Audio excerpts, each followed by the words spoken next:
rubrique bon plan avec Larry. Larry coow ji bëri na trop léegi nag dañuy jox solution nit ñi ne leen voile à l'école c'est pas quelque chose de répréhensible quoi. École bu nekk am nga sa règlement intérieur waaye ñun nag dañ leen di jox conseil pour jox leen ay idée de voile yoo xam ne mën ngeen ko mën ngeen ko dugal école te du créer benn problème te du créer benn polémique du dëgg. si Magog. voilà pour man jingle bi jàllagul sax voilà comme ni nga ko waxee xam nga ne voile léegi dafa nekk tendance bañ nañ ko ba yaakaar naa xale hijab lañ koy woowee koo si gis des fois da ngay gis ku sañse sol lu rafet chic daal di def li nga xamante ne moom mooy voile am na ay voile yoo xamante ne coton la am na yoo xamante ne satin la am na yoo xamante ne soie la mais loo ci mënti gis man j'adore te voile yi dafa rafet bu fekkoon ne sax xam naa ne su ma ko commencé dinaa ko yeggali bu yàgg ba léegi def naa ko waaye damay bañ dugg si ba pare dootuma ko di ko bàyyi xam nga ne lii dafa rafet te dafa yiw te léegi du question ne ibaadu yi bu njëkk ba ibaadu rahmaan yi rek nga daan gis ñoom ñoo ibaadu sax déjà mooy ñi nga xamante ne ay jaamu yàlla lañ mais ñun ñi ñuy tuddee ibaadu mooy ñi nga xamante ne dañ daan jël turban di ko def ci seen bopp yi léegi nag tendance la xale yi dañ koy def te la plupart dëkku naar yi nga daan gën a gis ñu koy def ce sont les arabes qui le faisaient tout le temps dañ ko doon def lu ñu mënti sol dañuy jël dara teg ko ci seen bopp fi mu nekk nii nag voile dafa doon li nga xamante ne sujet d'actualité la par rapport ak école bi nga xamante ne mooy Saint-Jean d'Arc de Dakar ñu fay tere li nga xamante ne moom mooy porte de voile bu fekkee ci samay li ma ci jot a xam parce que ñi ngi naan looloo tax ñii naan loolu taxul mais man ci ni ma ko jàngatee laa koy waxee je pense que ne dëkk boo dem kër sax boo dem dafa am li nga xamante ne moom la fa borom kër ga di bëgg ak moom la fay bañ dafa am ay règlement pourtant France dañ fay tere ay ñu def loolu France boo gisee ba ñuy génn doo raar nga fay gis ñi nga xamante ne dañuy voilé ba mu jeex dañuy sol ay dañuy def seen bopp yi muuraay yoo xamante ne seen jaaro nopp yi dafay feeñ. et puis seen kanam tamit ñu mën ko remarquer dëkku jàmbur la bi ñu demee dañoo topp li nga xamante ne moom mooy norme dëkk boobu. ñu daal di koy doxee. waa Saint-Jean d'Arc ñoo moom seen école am nañ droit tere fa li leen neex. y a pas une seule école à Dakar. bugguñu fa lii duma ko fa def. damay dem fi nga xamante ne fa parce que Saint-Jean d'Arc rek du privé boo xamante ne moo fi nekk ci Dakar. da ngay fay sa xaalis ñoo moom seen école seen règlement bu leen neex la ñuy tëral bugguma ko fa duma la tooñ duma ko def ci sa école. am na école yoo xamante ne ñoo gën a baax Saint-Jean d'Arc da nga mës a toog gis concours général boo xamante ne dañu ne meilleur élève bi foofu la jógee pourtant ay Limaamu Laay la ñuy jógee. école publique yi la ñuy jógee foofu lu la neex ngay def. je pense boo ko seetee tamit fenn tey jii xam nga doo dem ci franco arabe dafa sol lu la neex. ñoom moom seen école wala nga fay sol croix non voilà ñoom waa franco arabe bi par exemple dañoo moom seen école bugguñu fa ku def lii kenn xalaatul dem fa di takku croix comme li Al wax. ñii tamit ñoom ñoo moom seen école bugguñu ko fay def. buñ ko fa def franchement. donte ñoom ku nekk nag question de choix la peut-être ñoom ñi nga xamante ne ñoom ñoo fa continuer bàyyi seen doom yi ñuy jàng. ñoom ñoo xam li tax ñu peut-être dañ faa gis seen bopp. Absolument. Mais man si j'étais à leur place même bu ministre bi ñëwee wax président wax ñëpp wax une fois indil nañ sama doom problème ndax affaire turban bu soobee yàlla xale bi dootu fa jàngatee parce que yeneen école ñu ngi fi bu yàggee sax tooñ lay doon te ku nekk ak li nga gëm am na ñoo xamante ne dañuy appliquer li nga xamante ne moom mooy seen loi musulmane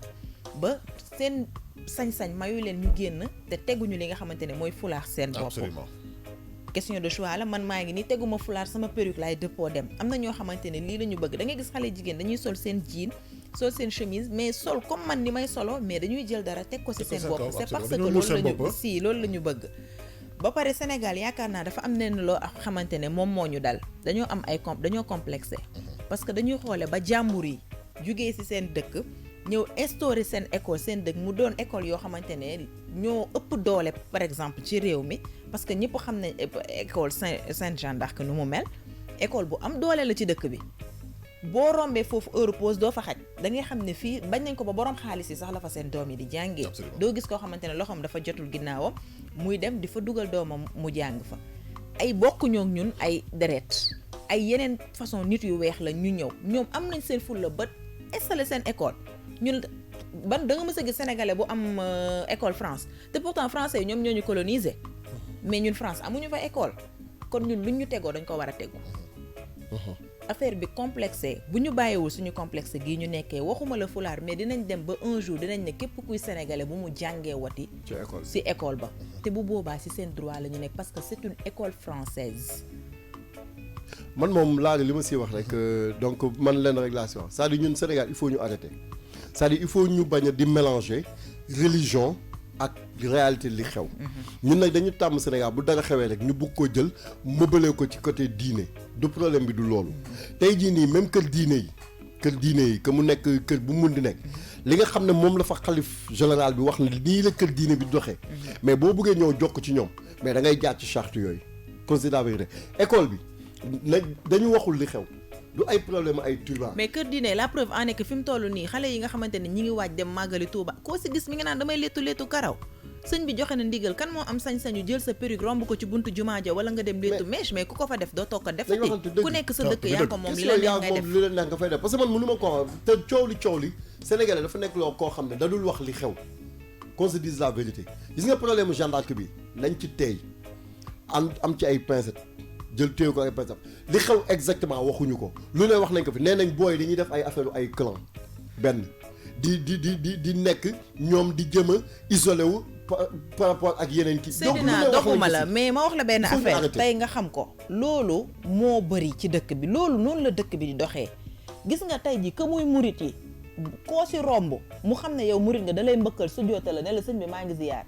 bu dee tijaan yi am na nu ñuy doxee bu dee taalibe Baay am na nu ñuy doxee ibaadu yi loolu dafa yàgg si ñoom ñiy muuru foo leen mënti gis dañuy toog parce que ñoom ñoo bokk li ñuy dund ñu mën a bokk li ñuy dund ñoo mën a ànd xam nga ne man mii li nekk sama bopp bi ak ñoom li ñu gëm c'est pas la même chose bu ñu ñëwee toog ak man waxu mini laa leen di wax waxu cheveux naturel daf leen a intéressé mais intéressé wu leen ñoom peut-être bu ñu nekkee seen biir xam nañ ñoom seen sujet de conversation ci loolu la ñuy nekk nañ leen bàyyi ñu def seen yëf ku nekk li nga nekk nañ la bàyyi nga nekk ci wax ji mooy ay tappaleeg yooyu amu si maa moom sama école bëgguma fa lii du ma fa jaar sa liberté mi ngi yem fi bosu keneen commencé c'est-à-dire tu es libre bu la neexee waxuma la muuru mais sàngul man sama yoon newu ci mais daal man sama biir kër moom li ma bëgg moo fay am léegi nag booy bu dee da ngay muurul sa kër mais sama école lii bëgguma mam fi parce que ni école bi di doxee ak méngoowul ak yow ni ngay doxee mais allah kulli mais demal affaire bi jarul ay coow gis nga ñii di ci wax yëpp vraiment dañ ciy wax ne parce que dañu bugg wax di ci kii mais wax bi moom tooñ baaxul te yàlla li mu wax dafay lakum diinukum waliya diin ku nekk dund sa diine ku nekk dund ci soom kenn du jotee kenn ñoom bu ñu wax nañ bàyyi affaire yu diine parce que tey gendarme ñaata 23 lañ wax ne ñoom ñoo fa xaw ma 26 ñoo fa muuru ñi gën a bëri ay lan lañ réintégré nañ leen et puis surtout que direction bi léegi daf leen jox ay voiles yoo xam ni dafa nuroog ak tenue yu ñu war a sol loolu yëpp je suis d'accord voilà mais xam nga consensus au moins quoi ñun coow li laa la wax de ay naar lañ ak 3 sénégalaises qu'on se dise la vérité ñun mënuñu xeexu jàmbur parce que naar yi bu ñu demee Liban ñun Sénégal lañ fay def mooy li Liban des chartes yi nii lay doxee ñoom mënuñu jógee fële bien vrai que mën nañ fi juddoo et tout de mais mënuñu jógee fee ñëw ñoom bugg a sur 1000 et quelques élèves 23 élèves tax ñu bugg a indi problème ay tarixa wala problème ay religion wala ay il faut ñu arrêter Sénégal il faut ñu arrêter lu ñu wax nga bugg koo def de pour man yenn fanatisme la ku nekk nag tu es libre def sa commentaire mais yoon yàlla moo ko bëgg école bi nii la ñuy doxee boo mënee nga ñëw ci boo ko mënul nga dem ci beneen école et puis lan parce que y a plusieurs écoles ici à Dakar écoles yoo xamante ne de très bonnes écoles yoo xamante ne nit ñi ngi fay jógee di am surtout école publique yi chaque jour boo gisee ci concours général yi da nga koy seetaan direct à la TFM da ngay gis ne élèves yi gën a mën a musoo dégg ñu ne Jeanne d'Arc ci école yooyu noonu man de musuma ko dégg te man à chaque fois dama koy suivre kon pourquoi ñu jël benn école rek ciblé bëgguñu man sama kër lu ma neex man sama kër ñoom programme français la ñuy def xam nga affaire bi wax non dafa am ñi nga xamante ne ba terminal dafa am li nga xamante ne mooy programme française bi moom ngay def léegi nag après dafa am post bac bii nag je pense bien que ni post bac bi bokk ci xam naa si seen lycée bi lay doon wala je sais pas mais Seydina wax ji du ay post bac ak après bac bëgguma lii sama kër du ma ko fa def nit ku nekk yaa moom sa kër li la neex lañ fay def dëgg la wala du dëgg sa kër tey bu la neexee nga ne bëgguma ko fa tux cigarette kan moo am fit sañ-sañ ñoo toog sa salon taal cigarette waaye ñu ngi nii nañu da leen takk ba ji léegi merci beaucoup Birane Ndour moom këram joxe na ay instruction wa bu xëyee suba teel day takk badge ñun ay taalibeewam ñëpp dañ si ab jàpp si topp si ginnaawam takk ay badge école bu nekk am nga sa règlement intérieur bi nga xam ni kii inscrire doomam muy papa wala yaay daf si adhéré ñu signalé la ko ne ko nii nañu doxalee suñu école lii nañu bëgg lii nañu bañ pour que ñu yenn situation yi prêté à équivoque on préfère effectivement que tout le monde porte les mêmes tenues pour que nga bañ a xam ki am papaam am xaalis wala ki papaam yaayam nekk baadoolo école bi nga xam ne da nga jël sa xaalis choisir ko dugg fa ñu ne la lii nañ ko tëralee saay respecter li ñu tëralee mbir ça veut dire que école bu nekk ak loi am institut islamique yi àla kulli yàlla mënuloo muusa ko waane ba ñu accepté la fa catholique ak croix am wala ñu accepté la fa benn juif ak kiyam bi ak coppite non mais c'est pas possible. mais loolu sori na góor buy takk lam rek góor bu ko takkee dañ la naan nga tekki ko. il faut qu'on se respecte et ku nekk dans la différence et que ñu bañ a di yóbbu débat bi fu mu nekkul. c'est le règlement intérieur d'une école avant nga si dugg c'est en connaissance de cause nga inscrire sa école foofu sa doom nag màgg na et puis ñoom ñuy xalaat ne que ñii ñu ngi essayer isolé wu ñu ngi bëgg endoctriner wu wala lii xam naa loolu yëpp moo tax peut-être comme ni nga ko waxee sax ñu bëgg remettre les choses à zéro en disant tout le monde est égal ici à l'école et puis ça passe par le vestimentaire li ci biir bu caaxaan jeexee dëgg des sinon dañu auto-exclure gis nga bu pënd bu wuree laa la li ci biir exactement du ay problème ay fula y a autre chose gis nga autre chose boobu nag nañ waxante dëgg gars yi nañ ko bënn te ñu bàyyi Sénégal bu ñu nee cëli ji siimu na nga ne religion diine bi du diine parce que problème bi mooy nit ki lii laa bëgg def ko bu ko mënoo ko def demal fii may liggéey nii tey charte yi ma daaw da jox pour ma teg ko nii ci doo dindi sa parti bi nag voilà dama bëgg Birane gis ko comme ça mu xam ne li mu wax ñu ngi koy def c'est-à-dire un exemple la rek li tax j'ai fait exprès takk ko pour joxe exemple wane ne boo nekkee ci kër bu ñëpp di doxee bopp mais pourtant école yëpp ñoo am seen règlement intérieur mi ngi mel ni yàlla soren bii nii nga xamante ne du privé catholique du école française école privée laïque la boo fay dem dañ lay jox li nga xamante ne mooy seen règlement intérieur da nga koy jël non seulement di nga ko lire signé ko yóbbu ko police ñu légaliser ko man li may wax dama ko xam parce que fa laa jàngee ana ki yor woon koom bi mi ngi voilà xam nga foofu dañ lay peñe duñ la wax demal nga peñe wu dañ lay peñe boo maquillé woo ñu sëlëm la lu gàtt doo ko fa sol 3/4 doo ko fa sol parce que borom école bi moom école am lii la bëgg ci école te pourtant yàlla soren li fa nekk ci élève je pense que ne ñoo ëpp téeméeri junni yoon école Saint-Jean d'Arc daal dundal sa religion lu mën a neexee lii du problème religion ma pour terminer lii il faut ñu bañ a def amalgame du problème mu religion Sénégal nañu bàyyi bu ñu waxee dara ñu ne ay problème religion du lii du problème mu religion ñun nekk ñu un peu je suis d'accord je suis d'accord vivre sa religion mais vraiment c'est personnel quoi non je suis d'accord dama ne man li nga wax d'accord naa dama bëgg wax ne maanaam problème yii di am nii ñun dañ nekkuñu ci benn pays islamique pays laïque lañu nekk benn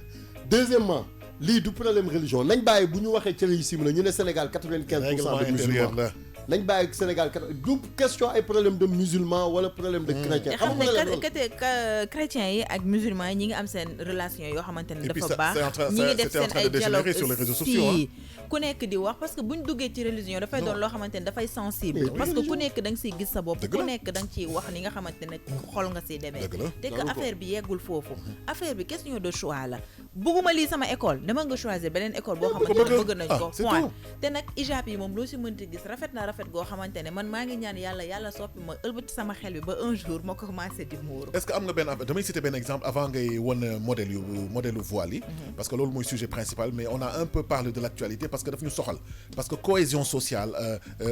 dafa am solo si dëkk mooy suñu stabilité parce que ñun on a toujours vécu avec les catholiques parce qu'on peut même pas dire catholique ak musulman on est sénégalais on est tous sénégalais et on aime notre pays gis nga France après attentat yi Nice xam nga naka lañ koy wooye seen affaire yi nga xam li ñu muuru ñuul kukk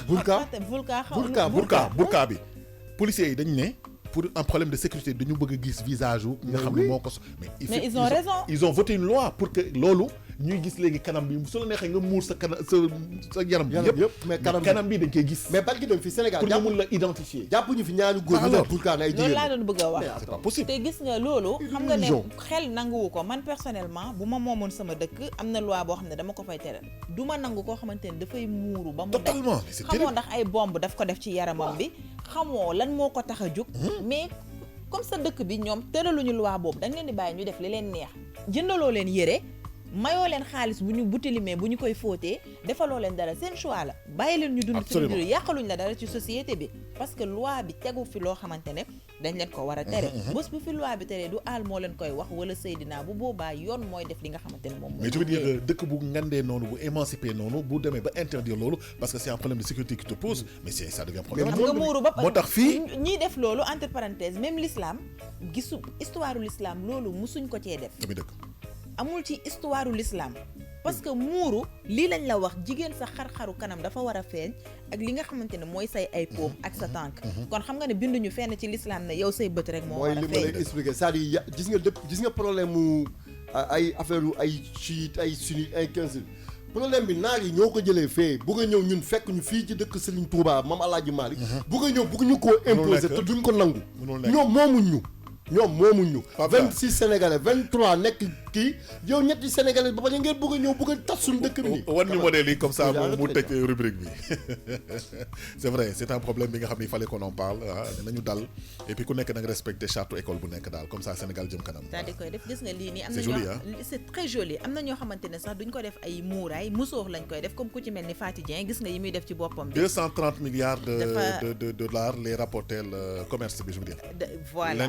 je veux dire le Muslim fashion te Kader nuyu nañ la te li nga xamante ne moom mooy col yi 1000 francs yaakaar naa la commencé am na yoo xamante ne coton la 1000 francs ñu si bëri moom la ñu móoroo moom lañ koy defee ba ay am na yoo xamante ne ça coûte excessivement cher ça dépend fi sa poche toll am na ñoo xamante ne aussi ci fëgg jaay bi la ñuy dem jënd seen ay fulaax ay 200 lañ koy jëndee 150 ñëw fóot ko ba mu set daal di koy muuroo te dafay rafet bay bëgg a dee te loo si mënti dégg nag ñu wax ko te dee léegi mooy li yiw boo ko defee ñëpp a lay respecté absolument li nga xamante ne moom nga jëndee cheveux naturel mën nga ci jënd 50 col dafay rafet dafa classe dafa fashion am na nag ñu bëri ñoo xamante ne ma riirandoo rek lañ ko def tendance mode rek lañ koy solo c'est bien voilà am na ñoo xamante ne ay spécialiste lañ lii rek la ñuy defar ku ko ci mën daal na nga ko ci def parce que yiw na te diine bi aussi santaane na ko absolument et c'est très joli. C'est très joli. Merci beaucoup Larry. Nous parlions effectivement du côté fun et tendance des voiles. Moi voile yi nga xam ni moom la voilà bépp jigéen war a sol pour mu nëbb ay cëram comme on dit nëbb boppam voilà mu méngoog l'islam lu mu wootee c'était Larry Samb si les bons plans léegi nag ñu